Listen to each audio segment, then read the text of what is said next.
হারিয়ে যাওয়া সোনার অলংকার ফিরে পেল এক মহিলা। গত 13ই মে মেডিকেল কলেজ সংলগ্ন কাওয়াখালী এলাকার নিজের বাড়ি থেকে একটি ব্যাগে বেশ কিছু সোনার অলংকার ও নগদ টাকা নিয়ে টোটো করে শক্তিগড় আসেন রীনা ঘোষ নামে এক মহিলা। সেখান থেকে সুকান্ত পল্লী নিজের বোনের বাড়ি অশোকনগর যাওয়ার জন্য ফের টোটোতে চাপেন তিনি। গন্তব্যস্থলে এসে ভুল করে কাছে থাকা ব্যাগ টোটোতে ছেড়েই তিনি নেমে যান। এরপরই খোঁজ শুরু হয় ব্যাগের। তড়িঘড়ি সেই মহিলা দ্বারস্থ হয় এনজিপি থানায়।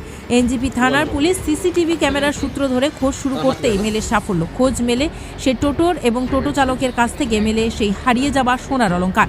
শুক্রবার সেই হারিয়ে যাওয়া লক্ষাধিক টাকার সোনার অলংকার প্রকৃত মালিক রীনা ঘোষের হাতে তুলে দিল এনজিপি থানার আইসি সোনাম লামা।